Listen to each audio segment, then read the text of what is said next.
Shalom teman-teman semuanya. Hari ini kita mendengar firman Tuhan kembali. Dan hari ini kita akan belajar bagaimana sih kita bisa tahu panggilan Tuhan di dalam kehidupan kita.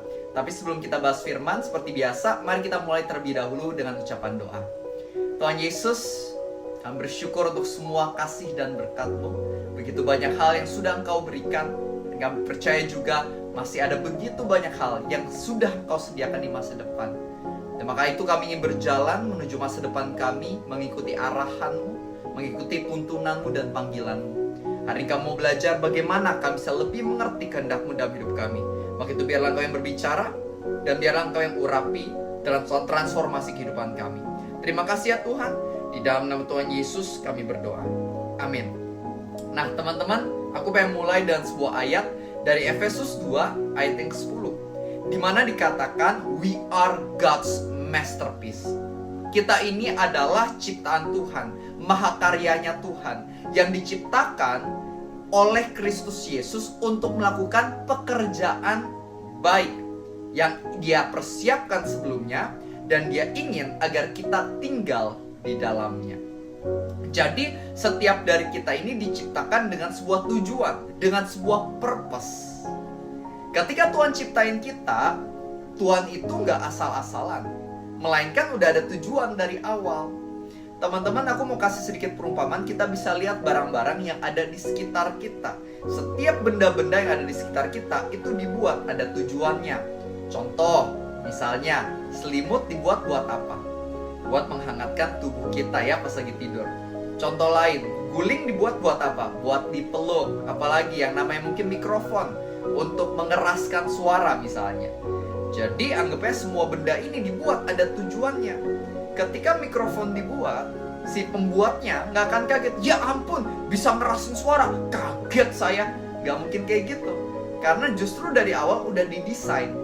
Dia bikin mikrofon memang tujuannya untuk mengeraskan suara. Nah sama halnya ketika Tuhan menciptakan aku dan juga kamu. Tuhan udah punya tujuan, ada desainnya. Ketika Tuhan ciptain Revi Halim dan ternyata akhirnya bisa public speaking khotbah, Tuhan gak kaget, ya ampun, bagus ternyata public speaking khotbahnya. Enggak, melainkan dari awal Tuhan udah desain. Aku pengen Revi jadi seorang pengkhotbah. Nah, itu contohnya. Nah, sama halnya di dalam kehidupan setiap dari kita, ketahuilah ada purpose atau tujuan bagi kehidupan kamu. Nah, sekarang pertanyaannya, gimana caranya kamu bisa tahu tujuan itu? Caranya adalah ya, nanya kepada penciptamu, yaitu Tuhan. Jangan malah anggapnya berjuang cari sendiri atau nanya ke manusia lain, karena mereka nggak tahu, kamu nggak tahu. Kalau mau tahu, nanya ke pencipta kamu. Aku kasih sedikit perumpamaan. Misalnya ya, ada yang pengen tahu fungsi dari iPhone. Ya kalau pengen tahu fungsi dari iPhone, nanyanya ke perusahaan Apple yang membuat iPhone itu tersebut. Kalau misalnya kamu nanyanya ke perusahaan-perusahaan lain, perusahaan baju, perusahaan air putih, yang mereka nggak akan tahu, nggak akan ngerti. Karena mereka bukan pembuatnya. Sama, kamu pengen tahu tujuan kamu ada, panggilan kamu ada. Panggilan kamu apa? Nanyanya ke Tuhan. Ya, jadi apa aja sih yang bisa kita lakukan untuk mengetahui panggilan kita di dalam hidup? Nah, setelah kita nanya ke Tuhan, kita bisa lihat 3 hal ini, teman-teman. Ya, karena seringkali gini, setelah kita nanya ke Tuhan, mungkin nggak ada suara dari langit kan? Setelah kita doa, Tuhan, apa sih panggilan hidupku? Nggak ada suara dari langit, Revi, aku pengen kamu jadi arsitek, tek. Kan nggak ada ya teman-teman ya, nggak ada suara dari langit kayak gitu. Nah tapi kita bisa pegang Amsal 3 ayat 6. Akuilah Tuhan dalam setiap lakumu, maka Dia akan meluruskan jalanmu.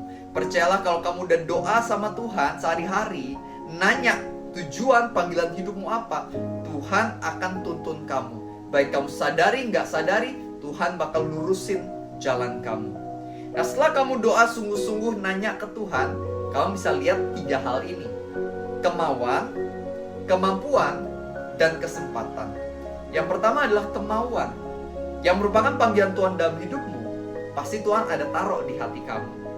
Contoh kayak aku jadi pengkhotbah, Tuhan taruh di hati untuk sharing firman Tuhan luar biasa, kencang sekali. Nah, seperti mungkin ada seorang bernama George Mueller yang akhirnya waktu itu membangun panti asuhan. Dia juga anggapannya tiba-tiba Tuhan taruh di hatinya untuk pengen banget bangun panti asuhan. Jadi anggapnya Tuhan pasti taruh desire, keinginannya itu ada di hati. apa yang Tuhan inginkan buat kita lakukan, Tuhan bakal taruh di hati. Jadi yang pertama adalah punya kemauannya. Mungkin dulunya sih nggak punya kemauan itu, tapi tiba-tiba ketika waktunya tepat, Tuhan bikin kemauannya ini sangat besar. Jadi yang pertama, lihat kemauannya. Kedua adalah kemampuan. Tuhan itu nggak pernah kasih visi tanpa provisi. Kalau Tuhan kasih tujuan, pasti Tuhan kasih perlengkapannya juga supaya kita bisa mencapai tujuan tersebut dengan baik. Ya kayak aku kan misalnya dipanggil untuk jadi pengkhotbah. Tapi Tuhan kasih kemampuannya sehingga public speaking aku pun bisa semakin baik.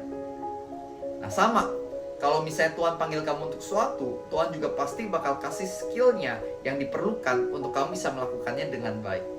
Oke, itu yang kedua.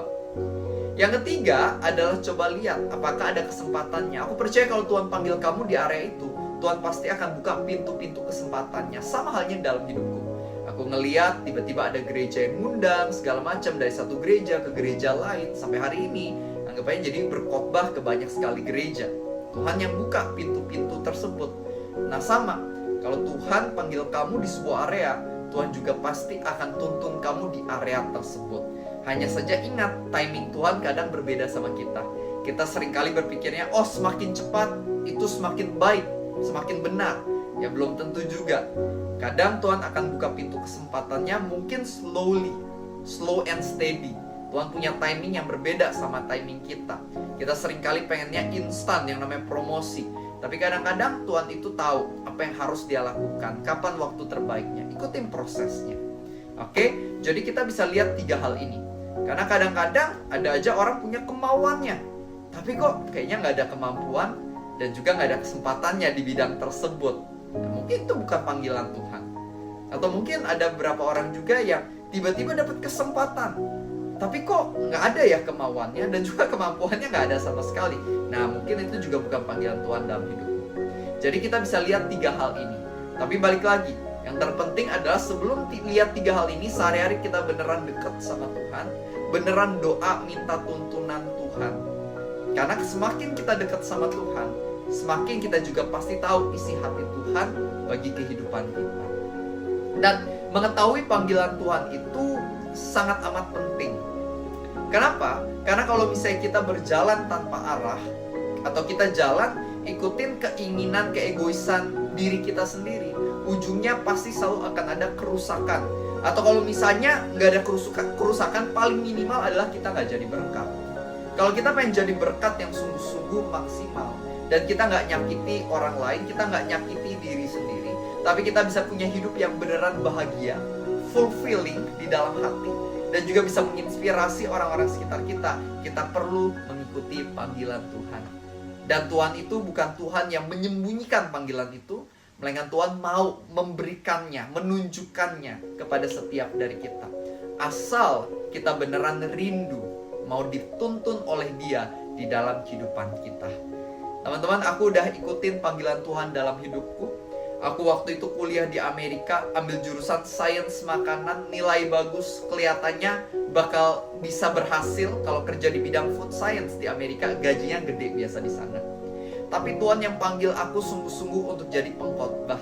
Awalnya nggak mudah, awalnya seperti ambil resiko, seperti leap of faith. Tapi karena aku tahu betul itu panggilan Tuhan, aku benar-benar ngeliat ada kerinduan yang besar di hatiku. Ada kemampuan, teman-teman pada banyak yang bilang ke aku, Revi, kalau kamu sharing firman di Komsel tuh beda, rasanya bagus banget. Jadi ada konfirmasi dari orang-orang sekitar bahwa beneran ada kemampuannya. Dan juga aku ngeliat tiba-tiba ada gereja undang aku khotbah. Bahkan gereja kedua yang undang aku khotbah itu di Manado, teman-teman. Aku sendiri sampai bingung loh, di Manado mereka harus bayar tiket jauh-jauh, ya kan? Anggapnya mahal kan tiket ke Manado dari Jakarta tuh lumayan. Dan habis itu juga di sana khotbahnya bukan cuma ibadah youth sama ibadah umum 2. Waktu itu aku masih umur sekitar 21 atau 22 tahun. Bingung aku kan, itu udah ibadah umum. Ngapain orang-orang yang usianya sudah ya senior-senior semua.